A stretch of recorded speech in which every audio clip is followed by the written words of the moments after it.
I am bullish on the financial district. I think it's one of the neighborhoods in New York City that has legs, that has room to grow in the next decade. So that's always exciting. So financial district has come a long way for simply being known as New York City's business district.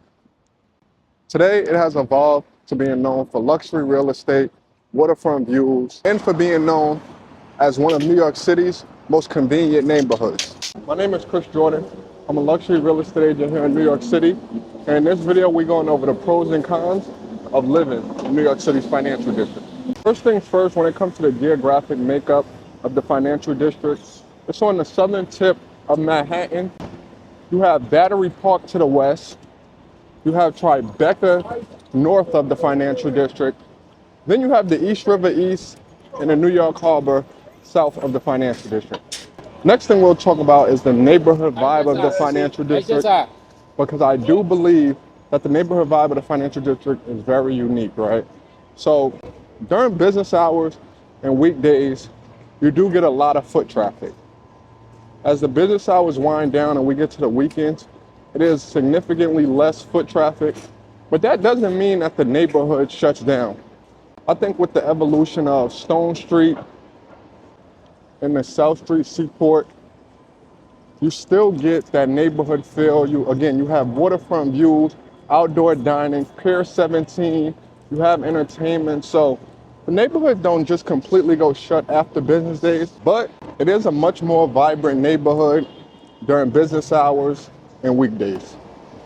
With that being said, I think right now in 2026, one of the main reasons people decide to live in the financial district is because the value it offers. Even though it doesn't have a wide range of condos to own, I think it has something for everybody, right? On the west side of the neighborhood, you have 77 Greenwich, 125 Greenwich, and they have great views, great amenities. In the heart of the neighborhood, you have One Wall Street, where you have everything in the building. People really buy into that building for convenience. You have a Lifetime Fitness on the first floor. You also have a Whole Foods, beautiful rooftop pool. And then 130 William Street has such a different vibe. It's more of an intimate community, but it has some of my favorite finishes in the financial district. I think obviously the financial district is evolving, but it has great value. And when it comes to new construction, I think the build and the things that their buildings offer can rival any other popular neighborhood, right? Another reason is the transportation and connectivity to New York City. So you have the Fulton Center, and every major subway connects to the Fulton Center. Inside the Fulton Center, you also have the Pathway train. You also have ferry access at the pier at South Street Seaport, and you have the downtown Manhattan heliport. So you can get anywhere from Upper West Side, Brooklyn to the Hamptons from the financial district. Financial district is truly one of the most convenient places to live in New York City. So I think when it comes to the financial district and living in the financial district, again, it's at the beginning of its residential journey, right? I think we'll see more.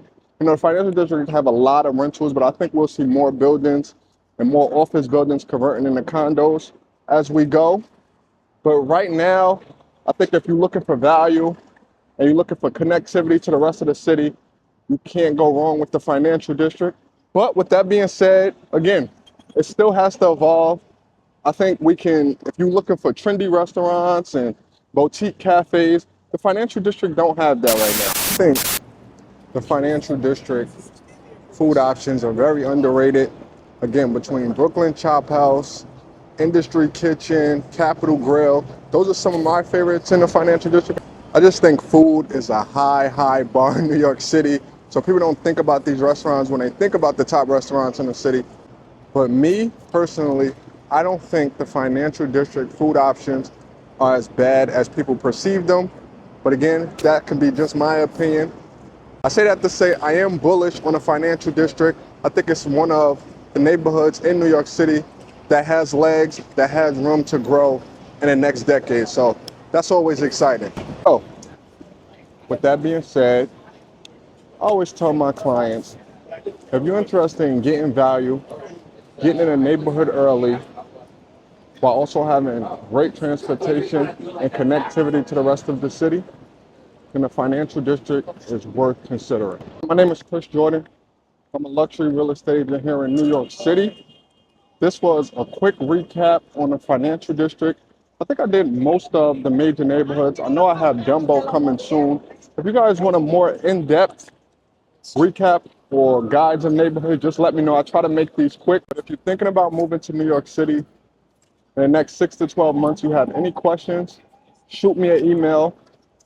August, I do have some videos, but I'm gonna go away for August.